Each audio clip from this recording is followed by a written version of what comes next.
tersesat, Ayu. Kau tidak mungkin meraih bintang. Kau tidak akan bisa memeluk bulan.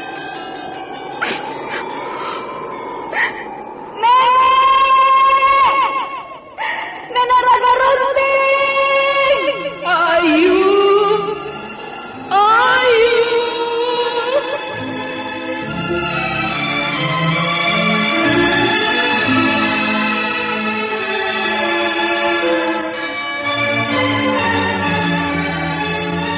Sanggar Cerita dan Sanggar Prativi mempersembahkan Mahkota Mayangkara.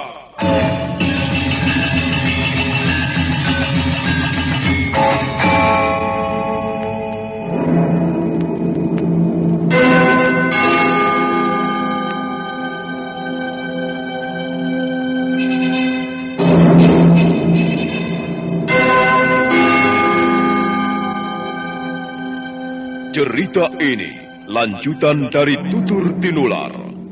Kisah berlangsung pada zaman pemerintahan Prabu Jayanegara atau Kalagemet, Raja Majapahit yang kedua.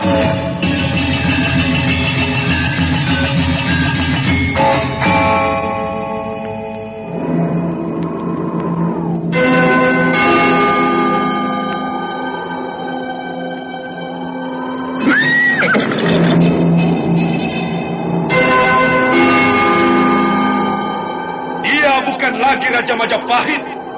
Akulah raja. Akulah yang berkuasa. Ayo, obrak-abrik desa Ganding. Tangkap Jayanegara. Tangkap Jayanegara.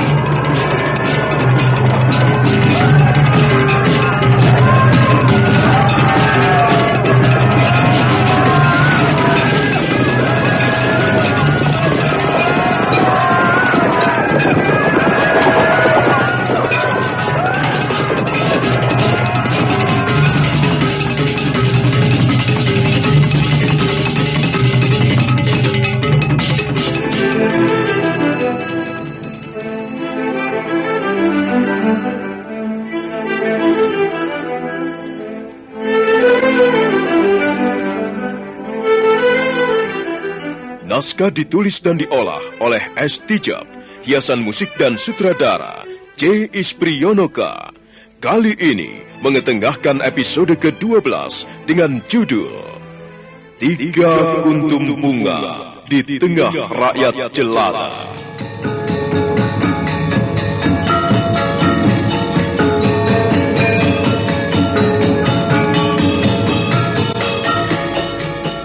Dalam seri ke-331 ini didukung oleh para pemain Suherman sebagai Ki Buyut Kalacika, Ashari sebagai Kalaba, Lanti sebagai Puya, Wenda Lubis sebagai Aku Lungayan, dan Asdi Suhastra, pembawa cerita. Selamat menikmati. Sandiwara Radio ini masih Anda dengarkan di channel YouTube Satria Collection.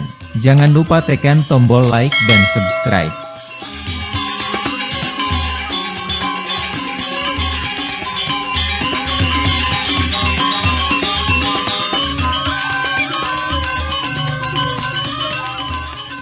Kalaba berdiri sempoyongan. Pada saat tangannya mengangkat kendi tuak, Ki Buyut Kalacika bergerak dengan cepat. Kalaba terkejut. Jangan membawa api ke rumahku!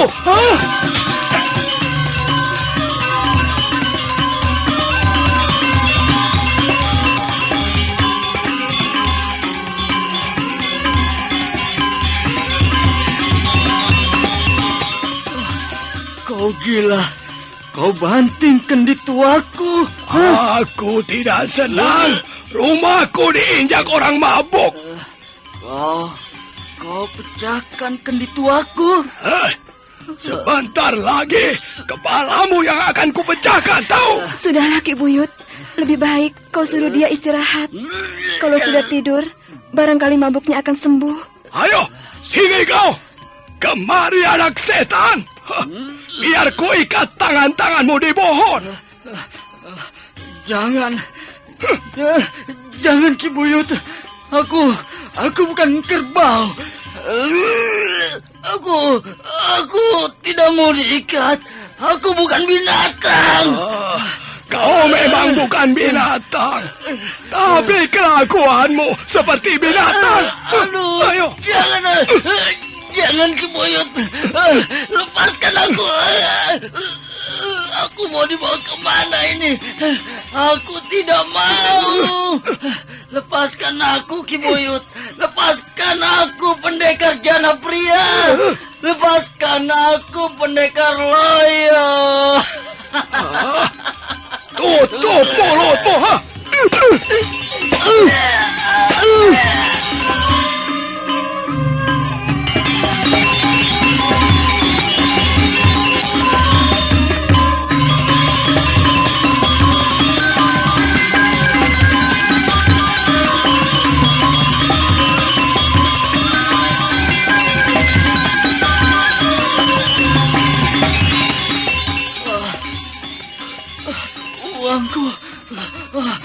Uangku berjatuhan. Uangku. Aku tidak mau kehilangan uangku. Lihat Ki Buyut, banyak sekali uangnya. Dari mana dia memperoleh uang sebanyak itu? Ya, uangku memang banyak. Malam ini aku mendapatkan rezeki nomplok. Uangku mana lagi? Mana lagi uangku? Puya, ayo Puya, bantu aku mengumpulkan uang kepeng ini. Ayo Puya. Buya, kau tidak perlu mengurusi orang mabuk, Buya. Biar aku sendiri yang akan menanganinya. Uangku mana uangku? Hei, dari mana kau memperoleh uang ini, ha? Itu bukan urusanmu. Apa kau pernah memberiku uang sebanyak ini, ya? Jawab pertanyaanku. Dari mana kau memperoleh uang sebanyak ini? Kau mencuri, merampok, ya?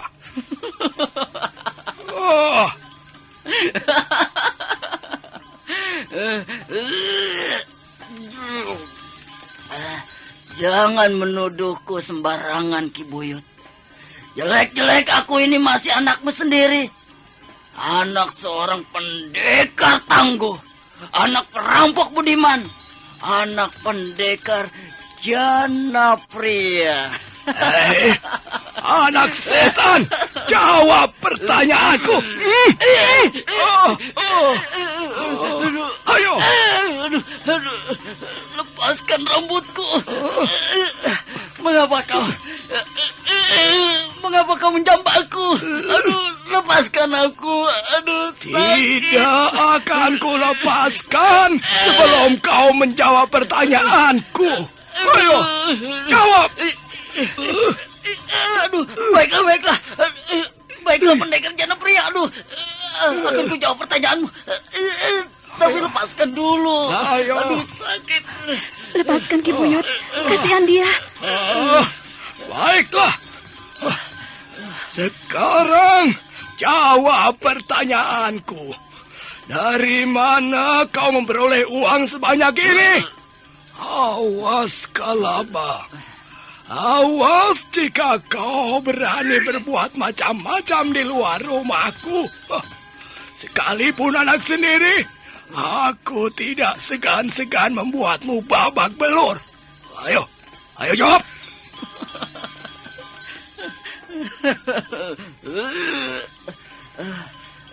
Baiklah Ki Buyut. Aku akan menjawab pertanyaanmu itu. Iya, pertanyaanmu apa tadi ya? Ya, dari mana aku memperoleh uang sebanyak ini? Iya, dari mana ya? Awas jika kau berani mempermainkan aku, ha? Ya, sekali-kali orang memang boleh memperoleh rezeki nomplok, bukan? Ya, itulah yang kualami malam ini. Para dewa rupanya masih bermurah hati kepadaku. Tanpa kerja keras, tanpa cucuran keringat. Tapi aku dapat memperoleh 200 kepeng. 200 kepeng, Ki Buyut. 200 kepeng. Banyak sekali, bukan? Hei, ayo, cepat katakan dari mana kau memperoleh uang itu? Hah? Sebenarnya uang tidak begitu penting bagiku, Ki Buyut. Tapi yang lebih penting ini. Sakit hatiku ini. Iya, bagaimana hatiku tidak sakit? Perempuan itu sudah menghinaku. Perempuan itu sudah menyinggung harga diriku sebagai seorang laki-laki, Ki Buyut. Hah? Kalabah, apa maksudmu? Siapa perempuan yang kau maksudkan itu? Siapa lagi?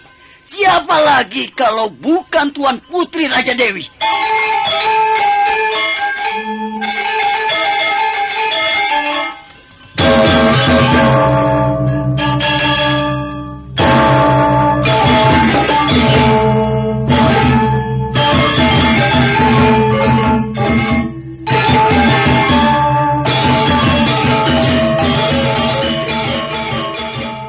Ki Buyut Kalacika terkejut. Lebih-lebih Puya. Puya sudah dapat meraba apa yang telah dilakukan Kalaba. Sementara Ki Buyut Kalacika baru dapat menduga-duga saja. Kalaba kembali sibuk menghitung uangnya yang berhasil dikumpulkan. Puya melompat menghampirinya. Kalabah, jangan Kalabah. Jangan kau lakukan itu.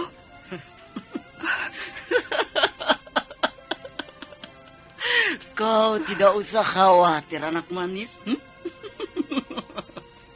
Hanya orang jahat yang akan ditangkap. Sementara orang yang baik akan bebas. Tidak. Biar saja mereka ditangkap. Apa urusanku dengan mereka? Kau, Ki Buyut, kau juga tidak perlu khawatir. Kau tidak akan terbawa-bawa dalam perkara ini. Bodoh sekali. Mengapa kau berlaku bodoh, Ki Buyut? Mengapa kau menyimpan 2 orang putri kerajaan Majapahit di pondokmu yang reot ini? Bodoh sekali. Minggir, Puya, minggir. Bodoh sekali. Kata-katanya semakin berbahaya. Minggirlah, Puya. Biar ku korek keterangan dari mulutnya. Hei, anak setan. Dari mana kau tahu persoalan ini, ha? Dari mana kau tahu rahasia penting ini? Ayo jawab. Dari dia, Ki Buyut. Itu dia orangnya. Gadis manis itulah orangnya, Ki Buyut. Maafkan aku, Ki Buyut. Dia memaksaku. Dia memojokkan aku, Ki Buyut. Mengapa kau membocorkan rahasia ini, Puya? Kau sudah berdosa besar pada junjunganmu. Bukankah rahasia ini menyangkut keselamatan Tuan Putri berdua? Bagaimana kau bisa membocorkannya pada anak gila ini? Berbahaya, Puya. Kau telah bermain-main dengan bahaya maut. Aku menyesal sekali, Ki Buyut. Satria Collection bawa hiburan dengan gaya yang tak pernah padam. Jangan ragu, klik subscribe. Jadikan harimu lebih hidup. Tapi dia sudah berjanji tidak akan membocorkannya pada siapa-siapa. Dia sudah berjanji padaku, Ki Buyut. Bagaimana kau bisa percaya pada anak berandalan seperti ini, Puya? Aduh, celaka. Kalaba, kau pasti sudah membocorkan rahasia ini pada orang lain, bukan? Baru kali ini aku mabok. Enak juga jadi orang mabok. Anak jahanam!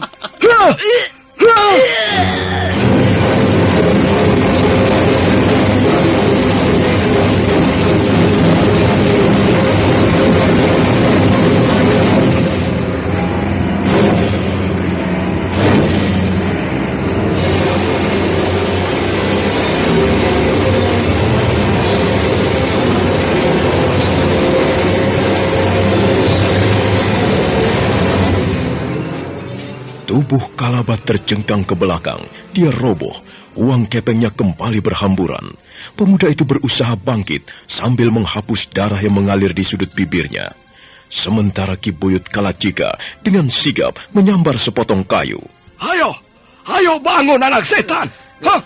Biar ku remukkan tulang-tulangmu. Ayo. Darah. Mulutku berdarah. Jangan, Ki Buyut. Ah, Jangan ribut-ribut seperti ini. Aku takut sekali. Buya, masuk kau ke ruangan bilikmu. Kalau anak ini tidak segera kutangani, persoalannya bisa menjadi gawat. Aku harus tahu dari mana dia memperoleh uang kepeng ini. Ayo cepat, Buya. Masuk ke ruangan bilikmu. Akhirnya Buya melangkah meninggalkan halaman. Gadis itu nampak gelisah dan cemas. Sekarang dia ragu-ragu kembali terhadap Kalaba. Dia tidak bisa percaya bahwa Kalaba akan memegang janjinya. Sementara itu, Kalaba sudah berdiri kembali sambil mengurut-urut pipinya yang sedikit bengkak. Kalaba, kalau kau tidak segera memberitahu kepadaku dari mana kau memperoleh uang kepeng itu, kakimu akan kuremukkan. Baik, Ki Buyut. Baik, ayahku yang tercinta. Tapi sabar dulu ya. Nanti akan kuceritakan dari awal. Ayo, cepat katakan. Aku tidak main-main, Kalaba. Sabar. Sabar, Ki Buyut Kalacika. Katanya orang tua sudah tidak mempunyai apa-apa lagi selain kesabaran. Sabar, iya.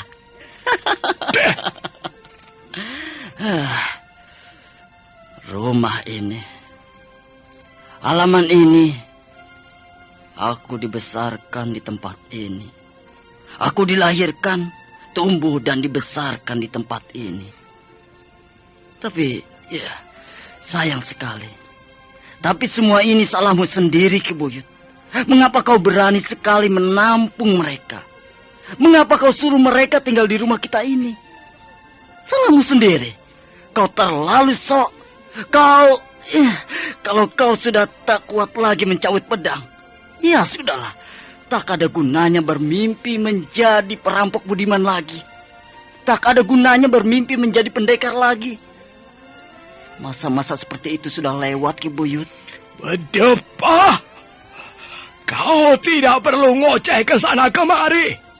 Aku hanya ingin tahu dari mana kau memperoleh uang kepeng itu. Cepat katakan. Aduh, Ki Buyut. Ki Buyut Kalacika. Benarkah kau ini orang tuaku? Aku tidak mempunyai anak seperti kamu, tahu? Jadi aku ini anak siapa, Ki Buyut? Anak setan barangkali.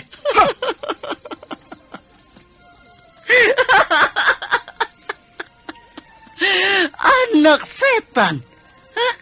Kalau begitu, siapa setannya? Siapa setannya? Kurang ajar. Kata-katamu semakin memerahkan telinga.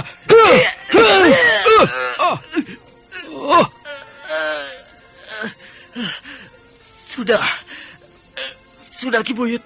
Sudah. Kau kejam sekali. Aku tidak salah apa-apa, kan? Apa salahku? Aduh, kalau tahu kau kejam seperti ini, aku tidak sudi menjadi anakmu. Aduh, lebih baik aku pergi saja. Aku pergi saja dari rumah ini. Tunggu. Aku tidak mau digebuk seperti ini. Sakit tahu. Hei, kalau kau tidak segera mau mengatakan dari mana kau memperoleh uang kepeng itu, aku tidak akan berhenti mengebukmu. Ayo, Kalaba, cepat katakan. Tidak. Kau sudah menggebukku beberapa kali. Aku tidak akan mengatakannya. Kurang ajar. Berani sekali kau mempermainkan aku. Sekarang rasakan.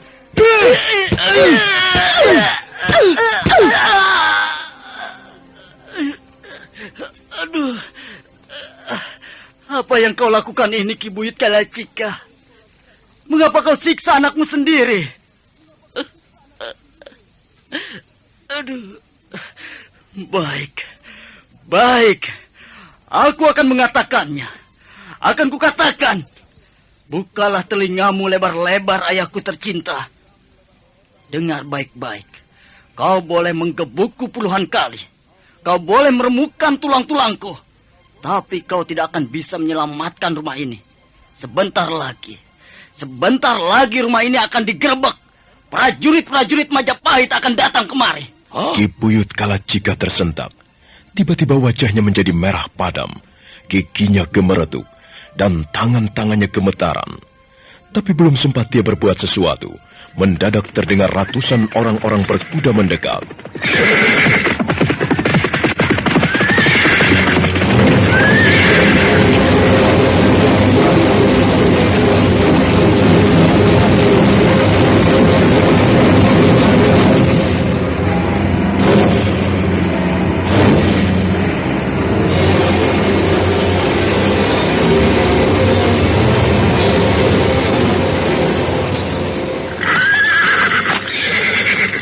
Ki Buyut Kalacika menjadi gugup. Dalam waktu sekejap, halaman rumahnya sudah penuh prajurit-prajurit Majapahit. Aku Wulungayan duduk di atas kudanya. Dia menoleh sebentar ke arah Rawedeng yang juga belum turun dari punggung kuda. Tuan Rawedeng, itulah pemuda yang saya ceritakan. Namanya Kalaba. Kalaba, bagaimana keadaanmu? Keadaan saya baik-baik saja, aku. Hanya saya mempunyai sedikit persoalan dengan orang tua saya. Aku tidak akan mencampuri urusan keluargamu, Kalaba. Kau pakai untuk apa saja 200 kepeng itu? Kau sudah membelanjakannya? Saya baru membelanjakannya sedikit, aku. Lihatlah. Uang saya masih banyak, bukan? Bagus. Ya, jangan kau hambur-hamburkan uang itu, Kalaba. Nanti cepat habis. Pakailah untuk membeli sesuatu yang bermanfaat. Saya baru membeli sekendi tuak, aku. Saya baru belajar minum tuak. Kata orang, minum tuak dapat membawa jiwa terbang ke awang-awang. Rupanya benar juga, aku. Nah, Ki Buyut, sekarang kau sudah tahu, bukan? Kau sudah tahu dari mana aku memperoleh uang kepeng ini. Lihatlah, dialah yang memberiku uang kepeng. Aku Wulungayan. Aku tidak salah, kan? Aku hanya sedikit memberikan keterangan. Dan imbalannya 200 kepeng perak. Apa salahku? Apa salahnya menjual rahasia jika aku dapat bersenang-senang sedikit?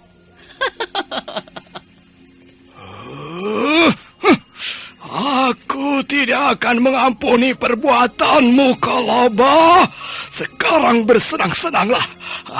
Ayo kemari. Aku akan membuatmu bersenang-senang dengan sepotong kayu ini.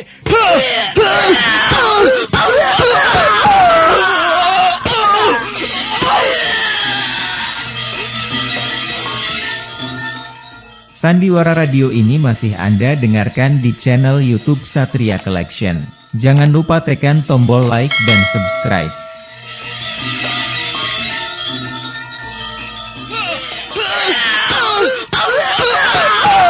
Karena sudah tidak dapat menahan kemarahannya, akhirnya Ki Buyut Kalacika menghajar Kalaba.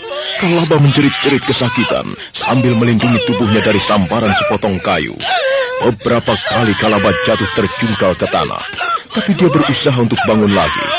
Sementara itu, Aku Wulungayan dan prajurit-prajurit Majapahit masih terus mengawasi mereka.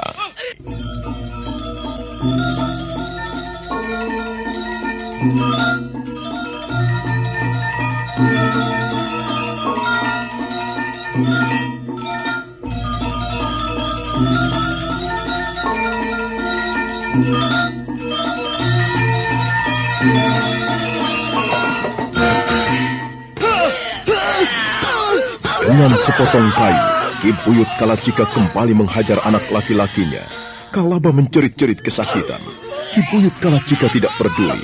Dia terus menggebuk. Suatu saat dia menggebuk punggung anaknya. Saat berikutnya dia menggebuk kaki. Beberapa kali Kalaba jatuh terjengkang. Aku Lungaya memberikan isyarat. 2 orang pendekar melompat dari kuda, kemudian meringkus Ki Buyut Kalacika.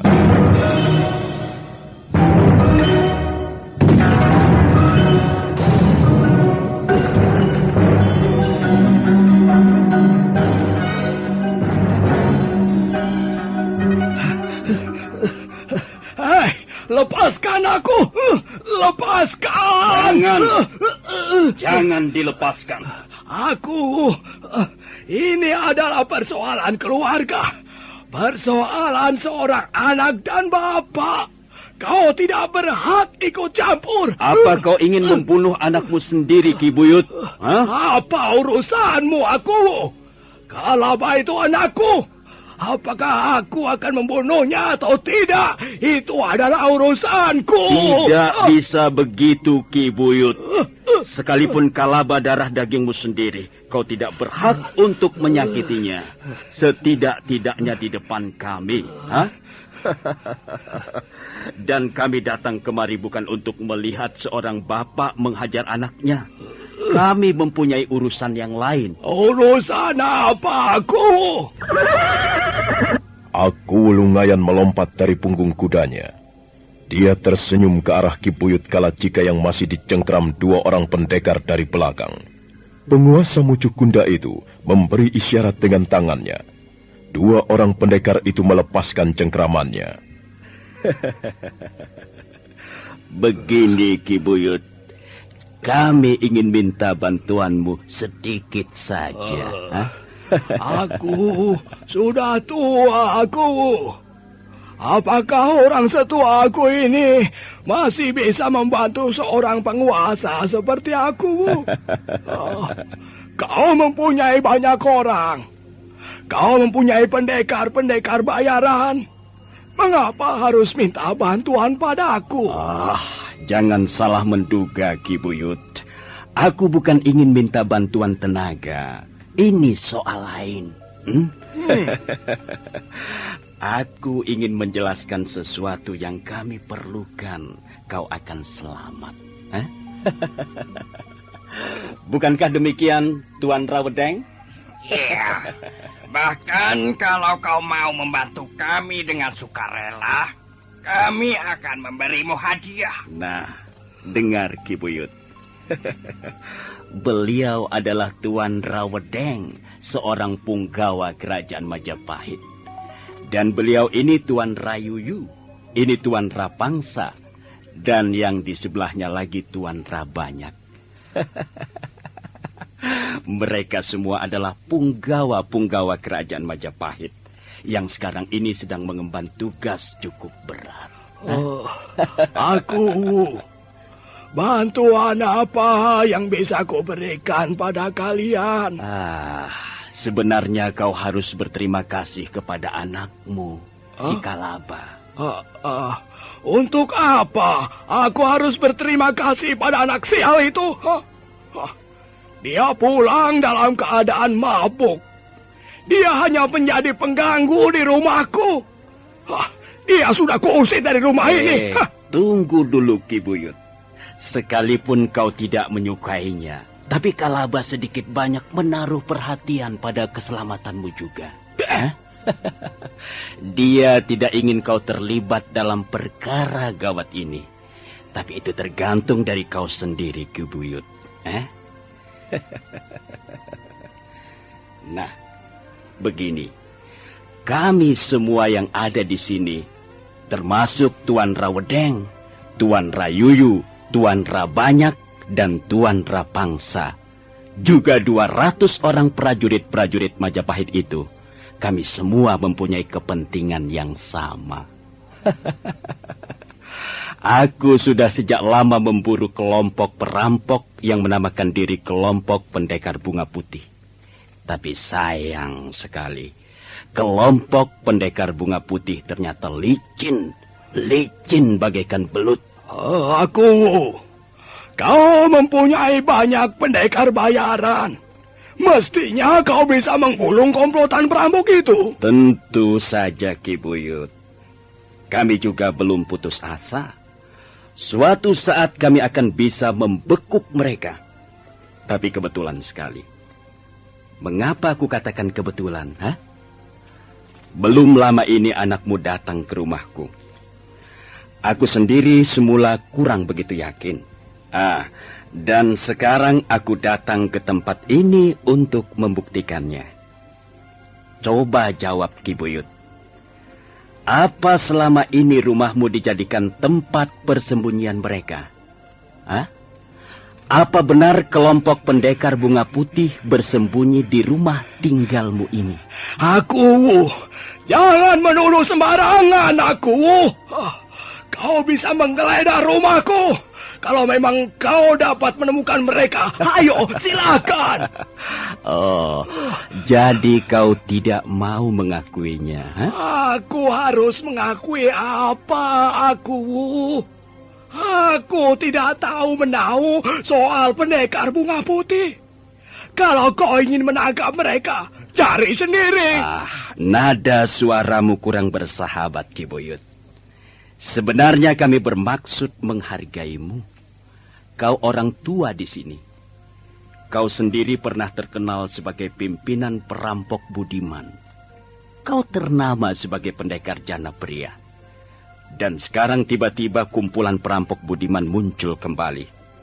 Mereka merampok saudagar-saudagar kaya, kepala-kepala desa. Bahkan salah seorang di antara mereka adalah sahabatku sendiri. Sudahlah aku. Kau akan sia-sia.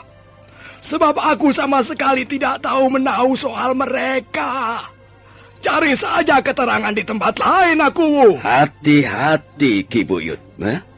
Sekarang kau bukan hanya berhadapan dengan penguasa Mucukunda. Kau juga berhadapan dengan punggawa-punggawa kerajaan Majapahit. Aku merasa tidak bersalah apa-apa aku.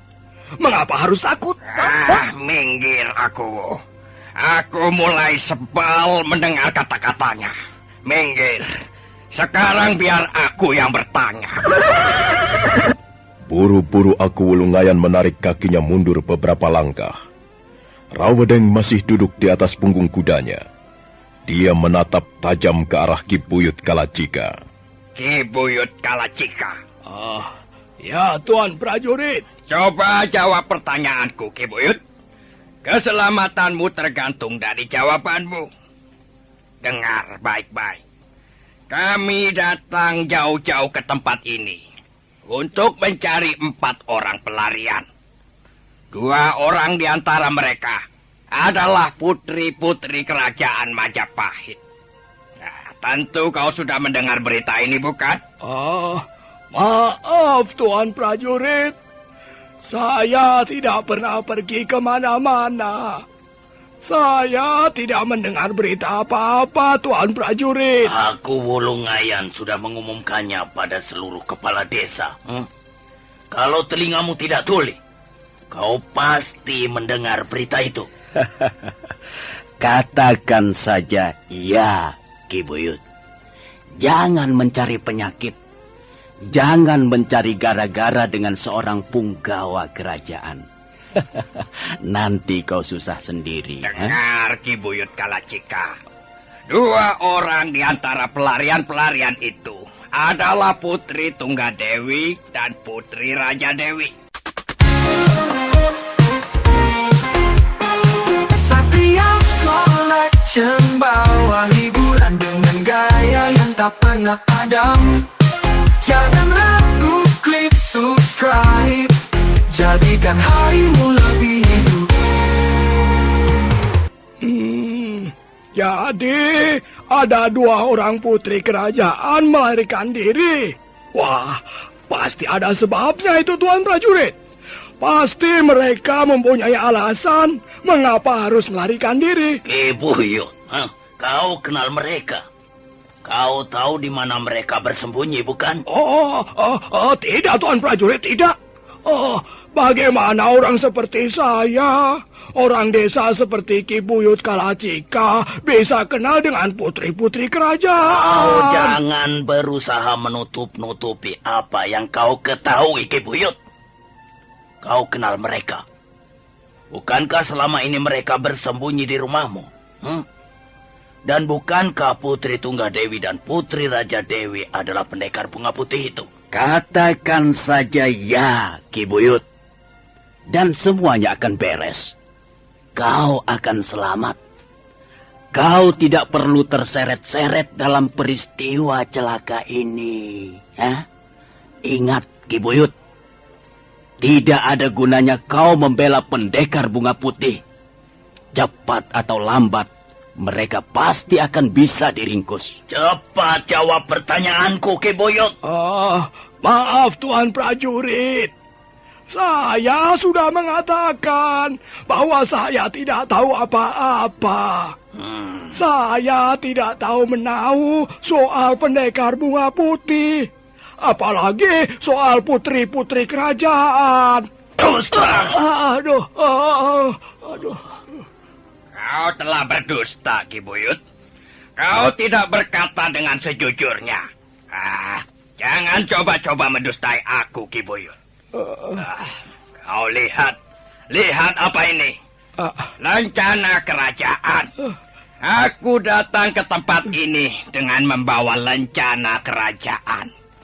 Ini merupakan bukti bahwa aku datang bersama titah seorang raja. Jadi kau jangan berani main-main, Ki Buyut. Aku bisa memerintahkan apa saja kepada prajurit-prajurit itu. Sekarang juga, kalau aku mau, aku bisa memerintahkan mereka agar memenggal kepalamu. Cukup jelas? Sudahlah, Ki Buyut. Jangan cari penyakit. Kau ini sudah tua. Mau apa lagi? Kau bisa tetap hidup tenang di desa Pedanten ini tanpa mengalami kesulitan apa-apa? Jangan mencari susah. Tapi, ya terserahlah. Kalau memang kau tetap keras kepala, sudah jelas kau akan menemui kesulitan. Jadi kau masih keras kepala, Ki Buyut? Salahmu sendiri. Kau memaksaku untuk bertindak kasar. Prajurit, cepat turun. Kau juga. Kalian berempat turun dari kuda. Ringkus orang tua ini.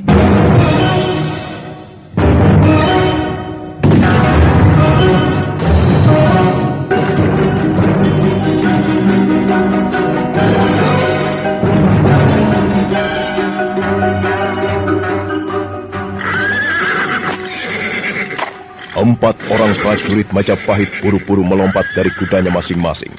Mereka segera mengepung Ki Buyut Kalacika yang berdiri di tengah-tengah halaman. Tapi mereka tidak segera bertindak. Sekali lagi ku peringatkan kepadamu, Ki Buyut. Berani kau membangkang, nasibmu akan kurang menyenangkan. Tuan prajurit, saya tidak bermaksud membangkang. Dan saya sudah mengatakan apa yang saya ketahui. Kalau Tuan prajurit ingin menangkap saya karena saya masih hidup, masih bernapas, dan barangkali masih mempunyai sedikit keberanian, ya, tentu saja saya tidak akan tinggal diam, Tuan prajurit. Barat, sudah tua masih berani sombong kau, Ayo prajurit, tangkap orang tua itu. Kalau melawan, bunuh saja. Aduh.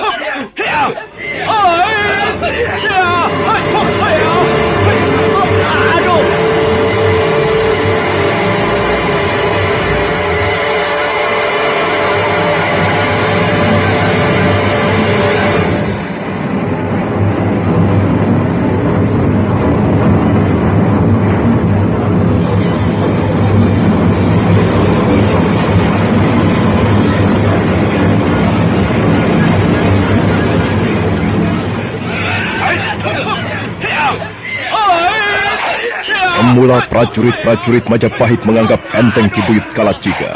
Tapi ternyata orang tua itu masih cukup gesit. Masih nampak bekas-bekas kependekarannya di masa silam.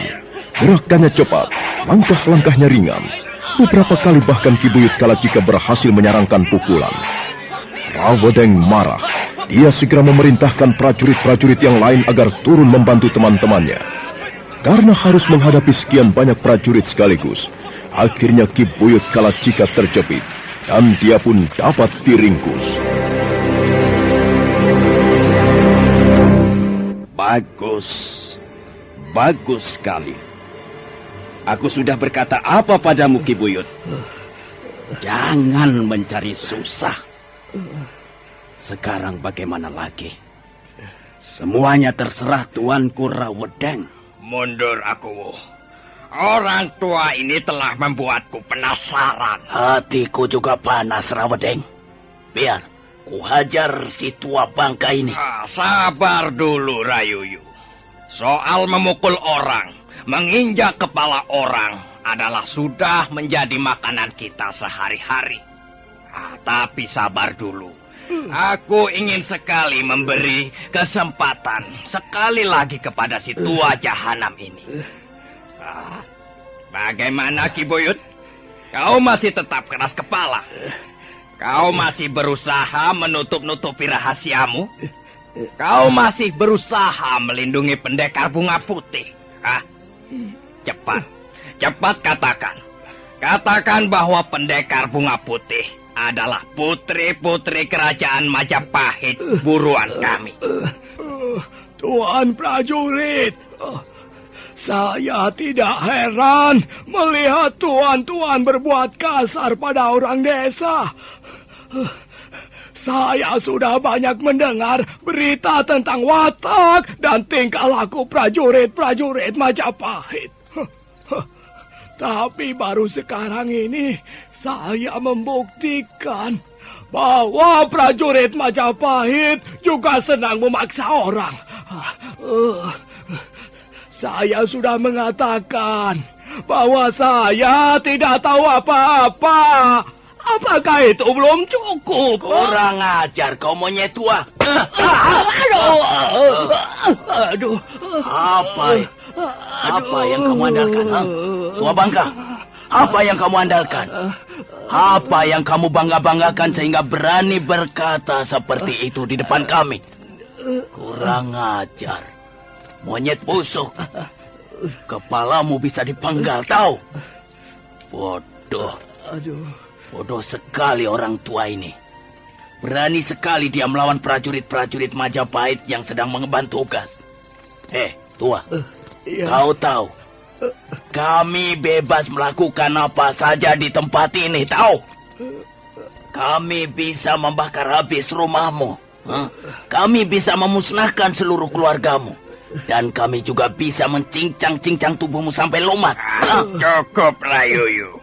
Dia tidak akan takut hanya mendengar kata-kata keras. Kalau begitu ikat saja dia di pohon itu. Lalu cambuk 100 kali. Aku ingin melihat apakah dia masih mampu bertahan. Ya, bagus juga usulanmu. Memang sebaiknya dia dicambuk.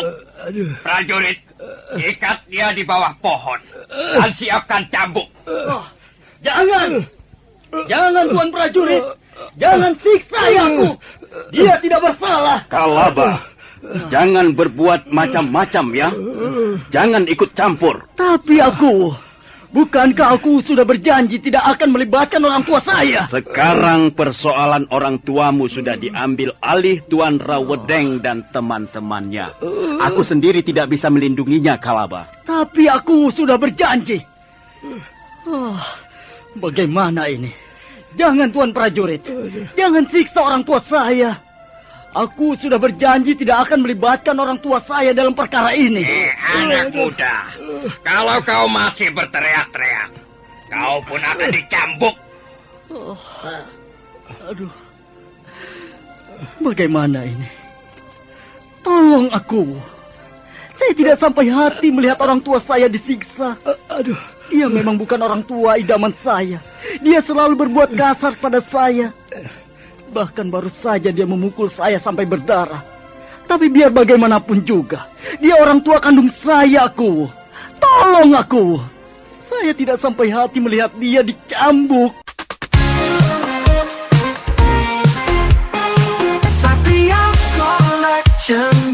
bawa hiburan dengan gaya yang tak pernah padam. Jangan ragu, klik subscribe, jadikan harimu lebih hidup. Kalaba, lebih baik kau pikirkan dirimu sendiri. Soalnya orang tuamu juga yang keras kepala. Kalau dia mau memberikan keterangan, masa Tuan Rawedeng sampai hati mencambuknya? Hah? Sudahlah Kalaba, lebih baik kau pikirkan keselamatanmu sendiri. Ya? Maafkan aku, Ayah. Tutup mulutmu, anak setan. Aduh, semua ini gara-garamu. Kalaba. Aduh, aku tidak akan mengampuni kesalahanmu ini, Kalaba. Prajurit, ambil tambang, ikat dia di bawah pohon. Dan kau, Rayuyu, siapkan cambukmu. Akan kukupas kulitnya sedikit demi sedikit dengan cambuk ini.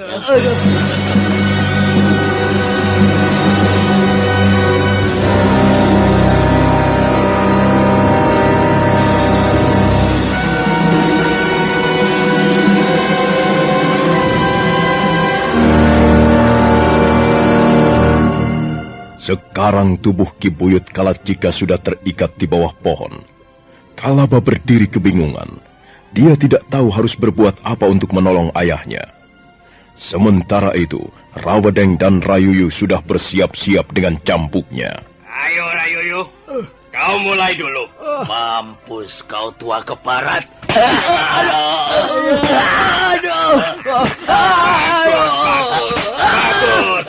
Rayuyu.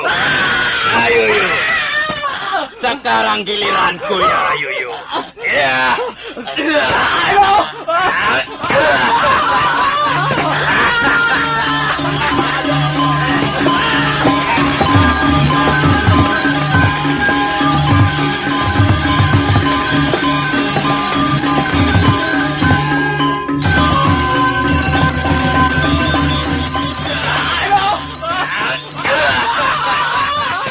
Rawedeng dan Rayuyu sudah mulai mencambuk.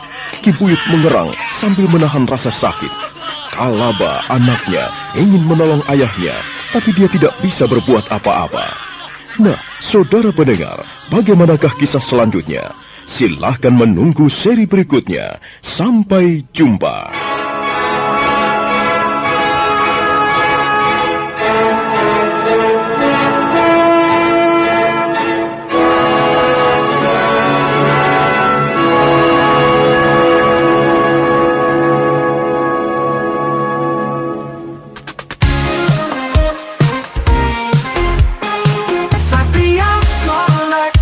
Bawa hiburan dengan gaya yang tak pernah padam.